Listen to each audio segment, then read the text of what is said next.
suara 1, 2, 3.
Jemaah yang ada kat luar tu dipersilakan masuk.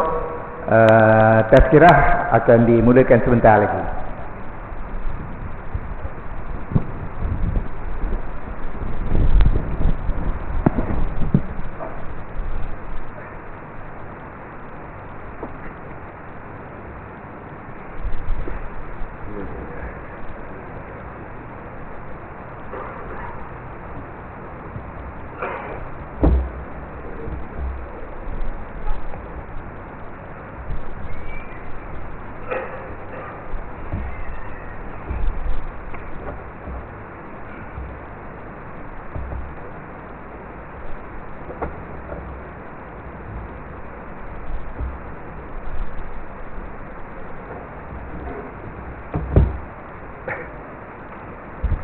Bismillahirrahmanirrahim.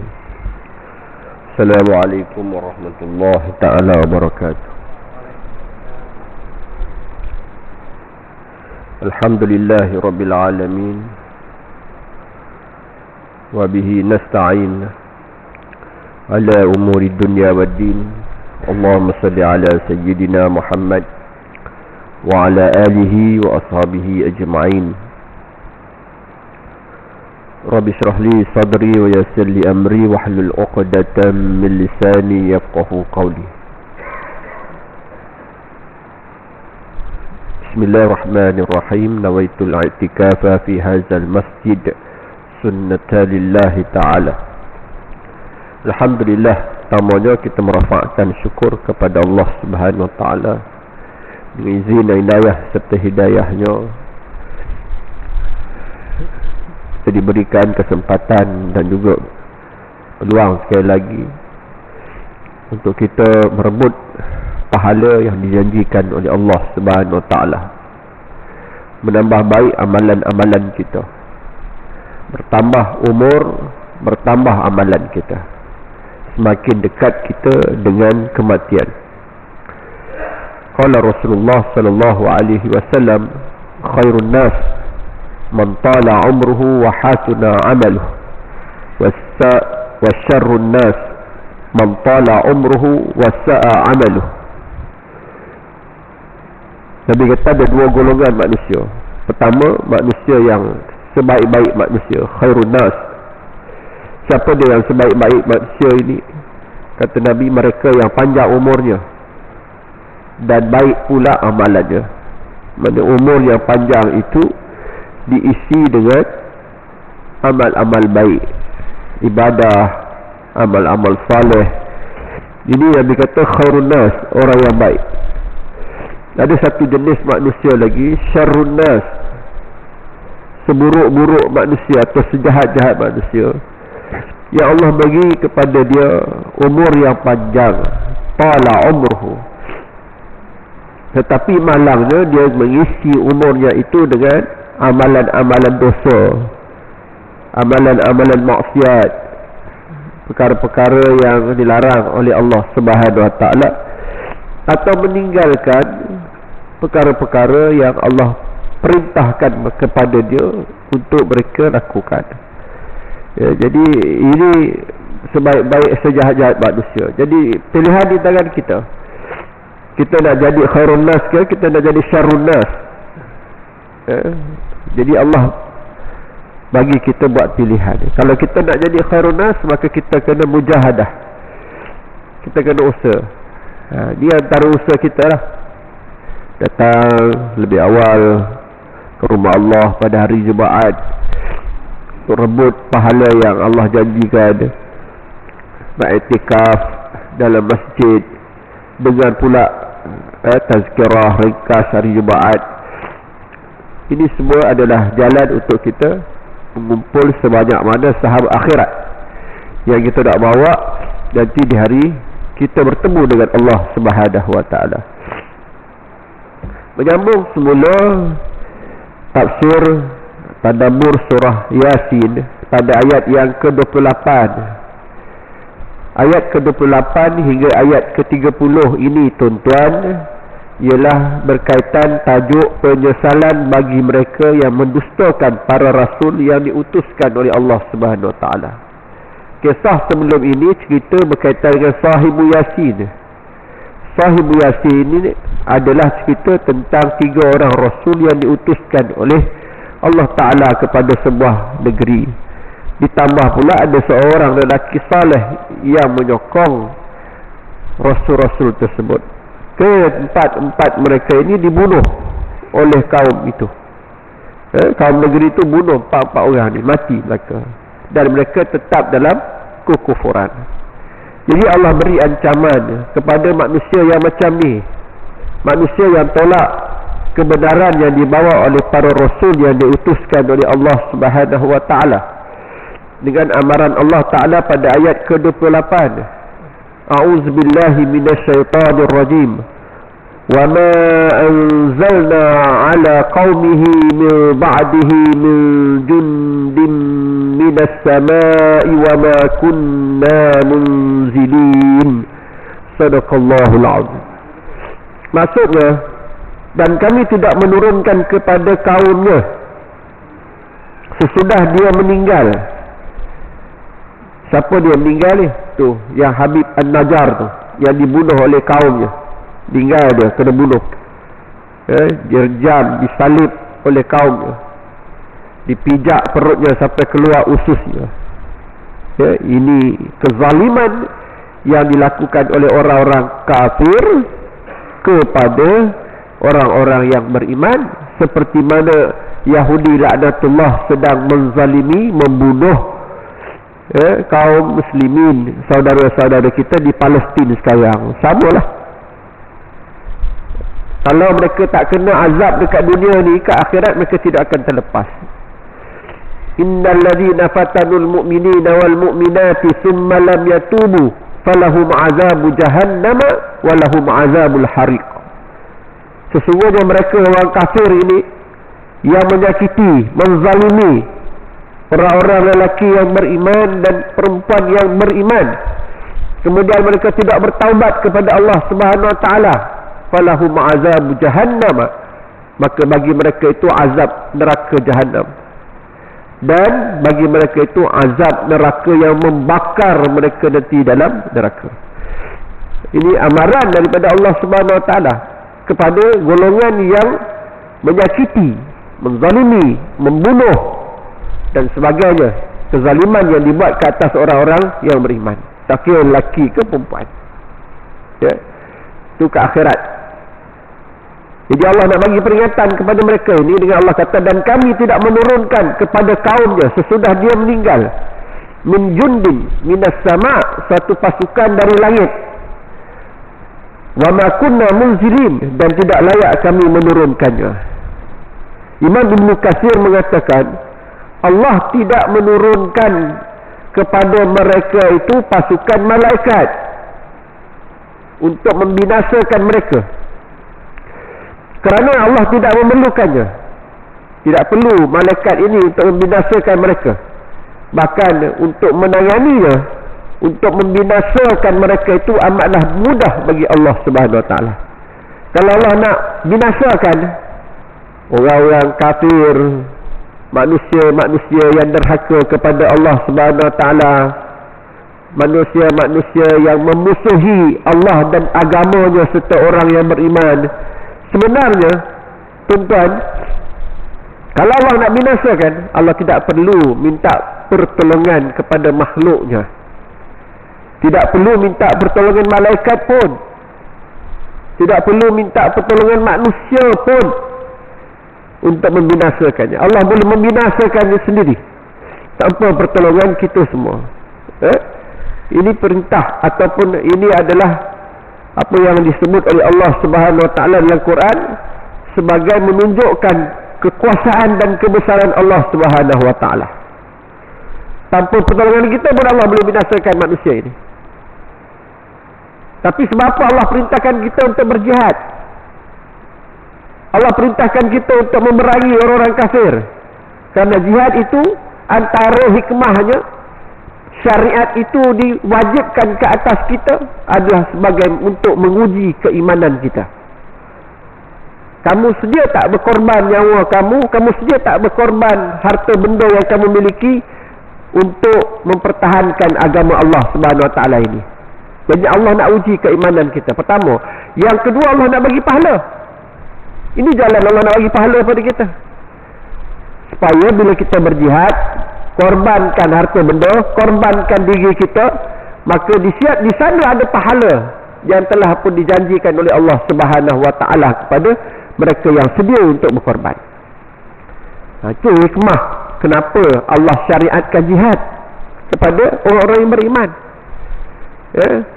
Menurut Ibn Ishaq bahawa Ibn Mas'ud radhiyallahu an telah mengatakan sehubungan dengan makna firman ini ialah Allah tidak perlu menurunkan bala tentera dari kalangan malaikat untuk membinasakan mereka, kerana untuk menghancurkan mereka itu teramat mudah bagi Allah Subhanahu Wa Taala. Kita lihat saja bagaimana umat-umat yang terdahulu yang dibinasakan oleh Allah Subhanahu Wa Taala, seperti kaum 'Ad, kaum Samud. Allah Ta'ala berfirman dalam surah Fussilat ayat yang ke-13, فَإِنْ أَعْرَضُوا فَقُلْ أَنذَرْتُكُمْ صَاعِقَةً مِثْلَ صَاعِقَةِ عَادٍ وَثَمُودَ. Kata Allah Ta'ala, فَإِنْ أَعْرَضُوا, maka sekiranya kalau mereka itu berpaling, wahai Muhammad. Allah Ta'ala bagi tahu kepada baginda Rasulullah SAW, kalau orang-orang kafir musyrik itu berpaling daripada apa yang kau sampaikan, fakul anzartukum, maka katakanlah kepada mereka, aku peringatkan kepada kamu, sa'iqatan, petir, kama misla sa'iqatin, seperti petir yang Allah timpakan kepada kaum 'Ad dan Samud. Ini ayat ni sebenarnya Rasulullah SAW baca kepada Utbah bin Rabi'ah ketika Utbah bin Rabi'ah datang bertemu dengan Rasulullah SAW untuk tawarkan macam-macam tawaran dunia. Dia datang jumpa Rasulullah, tawarkan pertama sekali, kalau kamu berdakwah ni, kata Utbah bin Rabi'ah, kamu nak jadi seorang pemimpin, kamu jangan bimbang, kami akan angkat kamu jadi pemimpin kami. kata Utbah kepada Rasulullah SAW untuk pujuk Nabi supaya hentikan dakwah Islam. Kamu nak jadi pemimpin, kerana itu kamu dakwah? Tak bimbang, kata Utbah, kami akan lantik kamu jadi pemimpin kami yang paling tinggi sekali. Rasulullah diam, tak jawab. Kemudian Utbah tawarkan lagi, kalau kamu dakwah ni sebab kamu nak jadi kaya. Kata Utbah, kami kumpulkan semua harta kekayaan di Mekah ini, kami serahkan pada kamu. Yang penting kamu hentikan dakwah Islam ni. Rasulullah diam lagi. Kata Utbah lagi, kalau tidak begitu kamu dakwah ni kerana perempuan, kami akan kumpulkan perempuan-perempuan cantik, kami serah pada kamu. Pun Rasulullah diam. Sehinggalah kata Utbah, kalau kamu ada penyakit yang susah diubati. Dia kata penyakit pula. Dia kata Nabi ni ada penyakit. Kalau ada penyakit yang ada pada kamu yang susah untuk diubati, kami akan cari tok bomoh mana yang handal-handal dekat Mekah ni untuk ubat penyakit kamu. Rasulullah tetap diam. Rasulullah kata kepada Utbah, sudahkah kamu habis cakap wahai Utbah? Dah, kata Utbah. Bagi aku bercakap pula. Nabi tak bercakap. Nabi balas tawaran-tawaran itu dengan membaca surah Fussilat ayat 1 sampai pada ayat yang ke-13 ini. Bila Nabi baca fa in a'radu faqul anzartukum sa'iqatan misla sa'iqati 'ad wa samud. Bila Utbah dengar ayat ni dibacakan, dia kata cukup ya Muhammad, tutup mulut Muhammad. Dia tutup mulut Rasulullah SAW. Cukup ya Muhammad, aku dah faham tadi.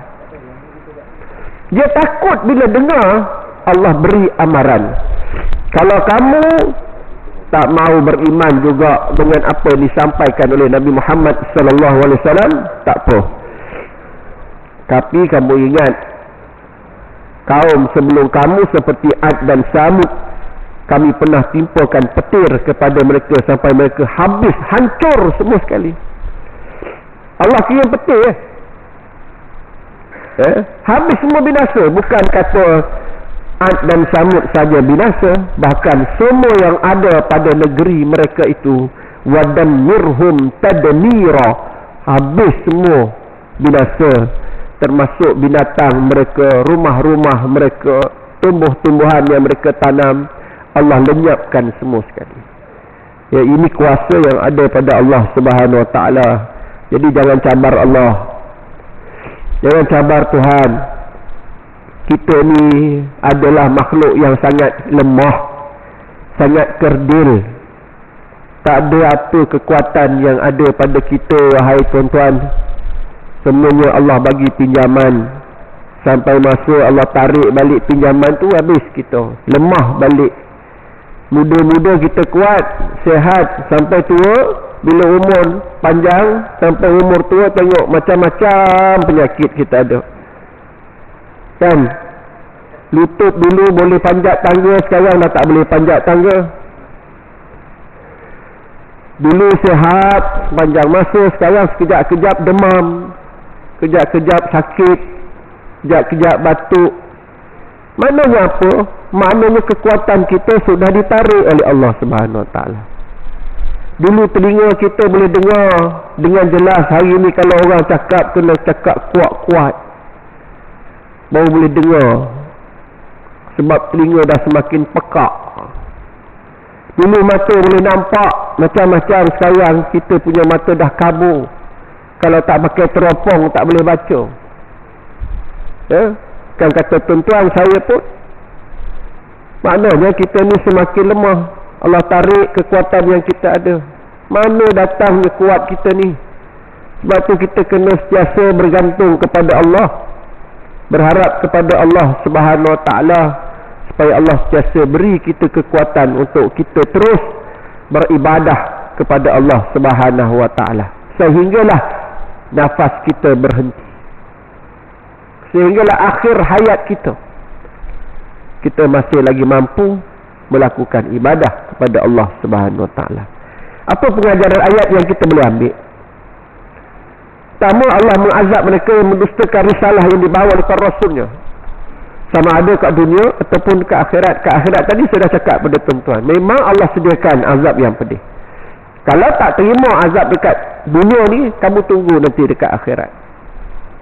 Hari ini kalau kita baca dalam Al-Quran, contohnya kita baca dalam surah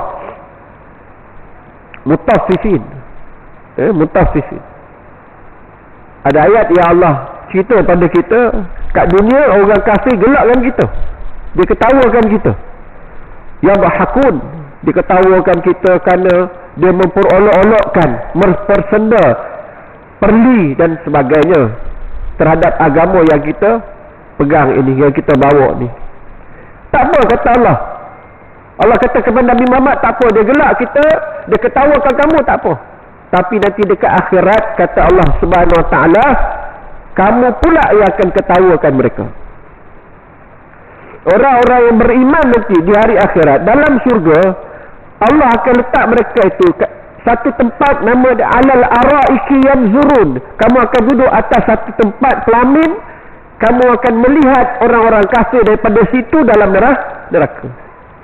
Kamu akan nampak orang kafir, dia duduk dalam neraka sedang diazab. Orang beriman nampak. Ketika itu kamu akan ketawakan mereka. Dan mereka tahu kamu sedang ketawakan mereka, seperti mana mereka sedang mentertawakan kamu ketika hidup kat dunia. Tak apa. Dia ketawakan, dia hina kita, dia kutuk kita, tak apa. Tunggu dekat akhirat besok.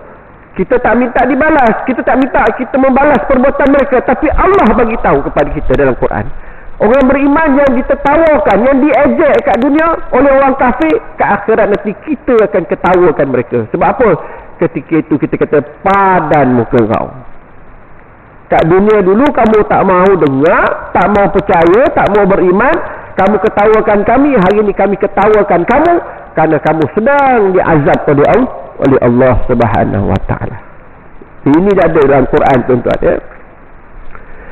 Yang kedua, tentera-tentera Allah ada di langit dan di bumi. Tentera Allah ni ada dekat mana-mana. Walillahi junudis samawati wal ard. Bagi Allah ada tentera di langit dan di bumi. Para malaikat tentera Allah, halilintar tentera Allah, gempa bumi tentera Allah, petir tentera Allah, belalang pun boleh jadi tentera Allah. Mesir ditimpa azab dalam zaman Fir'aun 5 kali. Macam-macam azab Allah turunkan. Allah turunkan kutu, Allah timpakan kepada mereka belalang, Allah timpakan kepada mereka katak, Allah timpakan kepada mereka darah, Allah timpakan mereka taufan yang besar. Ini semua tentera Tuhan. Bila Allah kerahkan tentera-tentera Allah ni untuk binasakan musuh-musuh Allah, anytime, tuan-tuan, anytime Allah boleh binasakan, bila-bila saja. Jadi kita percaya dan yakin Allah itu maha kuasa. Bila Allah berkehendak, maka Allah berkuasa, untuk membinasakan semua musuh dia. Kenapa manusia jadi kufur kepada Allah Subhanahu Wa Taala? Pada akhir zaman ni, Nabi bagi kita peringatan yang sangat jelas. Satu hadis daripada Abu Hurairah radhiyallahu anhu, sami'tu Rasulullah sallallahu alaihi wasallam yaqul, sayusibu ummati da'ul umami. Faqalu ya Rasulullah, wa ma da'ul umami? Qala al-asharru wal bataru wat takasuru wat tanajusu fid dunya wa tahasudu wa tabaghudu wa tahasudu hatta yakuna al-bagh. Satu hadis diriwayatkan daripada Abu Hurairah radhiyallahu anhu, aku telah mendengar Rasulullah sallallahu alaihi wasallam bersabda, sayusibu ummati da'ul umami, akan ditimpa umatku ini penyakit-penyakit yang pernah ditimpa oleh umat-umat yang terdahulu. Penyakit, kita biasa cek sakit kita ni, sakit darah tinggi, kencing manis, gout, go out, jantung, tu penyakit-penyakit zahir, fizikal. Kita sangat alert, sangat peka dengan penyakit-penyakit tu. Kadang 6 bulan sekali kita buat check up darah, kita buat test darah kita nak tengok ada tak penyakit-penyakit tu. Tapi jarang sangat kita pergi periksa, cek. Tak ada pun doktor yang boleh kesan penyakit-penyakit hati ni.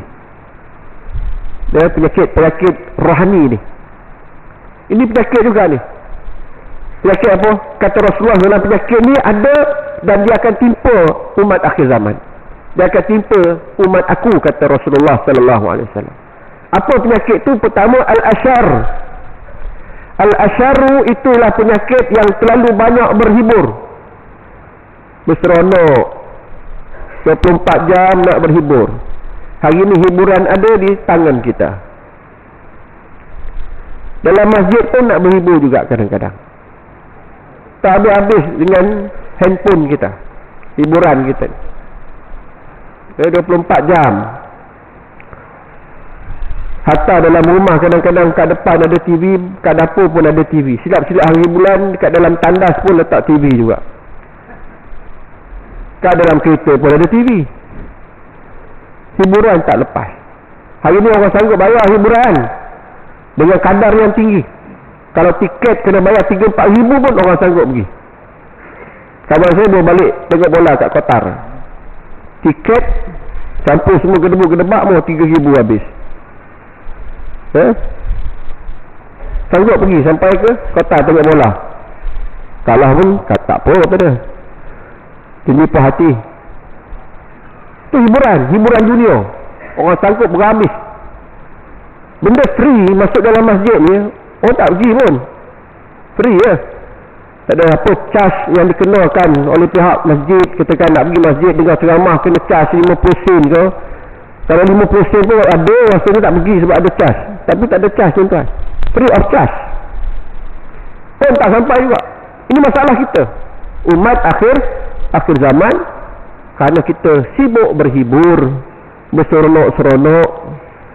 Dan kalau kita tanya generasi muda kita hari ini, mereka lebih kenal para artis. Mereka lebih tahu player-player football. Tanya pada mereka tentang siapa ulama yang mereka kenal, siapa ahli-ahli agama yang mereka tahu. Terkebil-kebil dia nak jawab, dia tak tahu.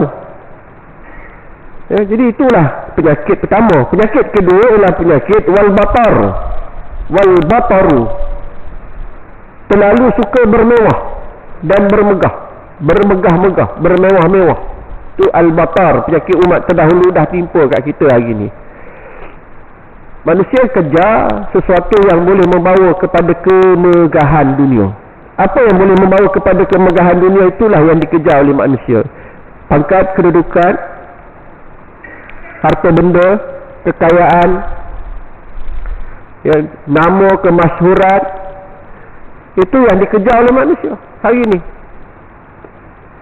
Sehingga mereka lupa kepada niat tujuan asal mereka sebagai manusia. Matlamat mereka nak jadi apa sebenarnya? Kenapa Allah cipta manusia itu atas muka bumi ni? Kita lupa dah. Sebab kita sibuk mengejar kemegahan dan kemewahan.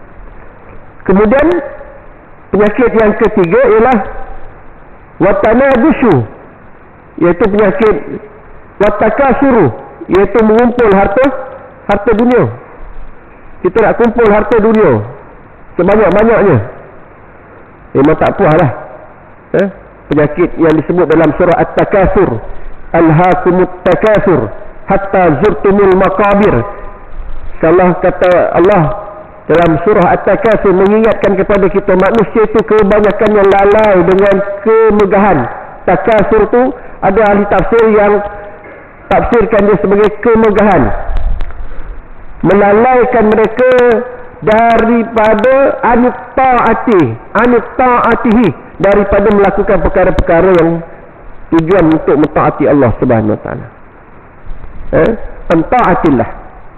Kalau kita rujuk pada tafsir Ibn Katsir sebut manusia ni lalai dengan kemegahan dunia, dengan sibuk mengumpulkan harta, lalai daripada melakukan ketaatan kepada Allah Subhanahu Wa Taala, hatta zurtumul maqabir, sehingga mereka itu masuk kubur, yakni hatta ya'tiyakumul maut, sehingga datang kepada mereka kematian. Sampai manusia dah masuk kubur, maksudnya sampai waktu mereka nak dijemput oleh Allah Ta'ala, sampai ajal mereka, barulah mereka sedar mereka itu sudah dilalaikan oleh kemewahan dunia. Sampai macam tu sekali sibuknya kita ni cari dunia. Ini Allah sebut, ini Rasulullah sallallahu alaihi wasallam sebut. Bukan tak ada apa-apa, tak ada kajian pun daripada manusia, tetapi ini adalah realiti yang sedang berlaku kepada manusia ini, keadaan sebenar. Watanajushu, penyakit yang keempat, tipu menipu dalam usaha merebut harta benda, tipu menipu. Maka rasuah, ambil hak orang lain, tipu dalam perniagaan, macam-macam jalan, strategi, cara, yang penting dapat jadi kaya, tak kira lah, yang penting dapat jadi kaya, nak kumpul harta dunia ni. Yang kelima, wattabahudu, saling marah, memarahi, membenci antara satu sama lain. Ini penyakit juga. Wattahasudu, dan saling berdengki, benci membenci, dengki berdengki. Ini penyakit umat. Hatta yakunal bagh, sehingga berlaku zalim, menzalimi antara satu sama lain. Cuba cek, ada tak penyakit tu dalam diri kita? Kalau ada, kita kena ubat. Ubat dia apa dia, tuan-tuan? Ubat dia ialah kembali kepada Al-Quran dan cara hidup Islam yang ditunjukkan oleh baginda Rasulullah sallallahu alaihi wasallam. Itu je ubat dia. Ubat kepada penyakit-penyakit ni kembali kepada Al-Quran, kembali kepada hadis Rasulullah sallallahu alaihi wasallam. Belajar fahamkan Al-Quran, belajar fahamkan apa cara hidup yang diajar oleh Rasulullah sallallahu alaihi wasallam untuk kita ubati penyakit ni. Kalau tak, kita tidak akan berjaya nak ubat penyakit ni. Allah dah bagi ubat dah. Syifa'u lima fis sudur. Apa saja penyakit yang ada di hati, penawar dia adalah Al-Quran. Tapi ada orang tak percaya, dia cari penawar-penawar lain pada penyakit hati ini. Tak jumpa, tuan-tuan, tak jumpa. Jadi kita kena kembali kepada Al-Quran. InsyaAllah kita berhenti setakat ni dulu, dan kita akan sambung lagi pada tazkirah kita akan datang pada ayat yang ke-29 daripada surah Yasin ini. Aqulu qawli hadza wa astaghfirullahal azim li wa lakum wa lisa'il muslimin muslimat wal mu'minin wal mu'minat innallaha ghafurur rahim. Billahi taufiq wa hidayah. Assalamualaikum warahmatullahi taala wabarakatuh.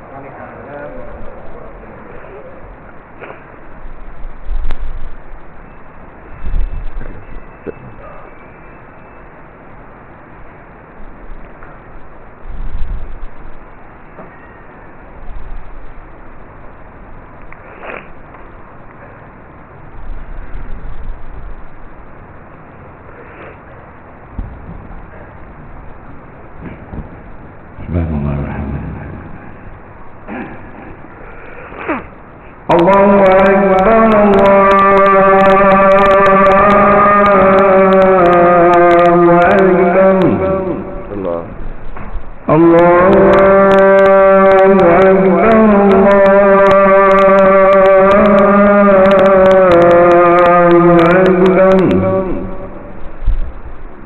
أشهد أن لا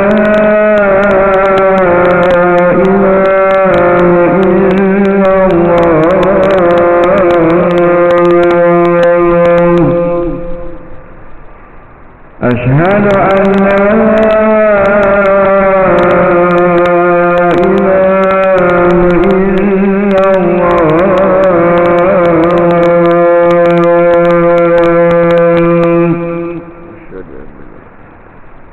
أشهد أن محمد رسول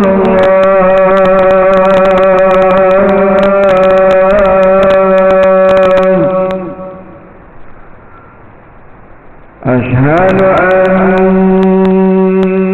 محمد رسول الله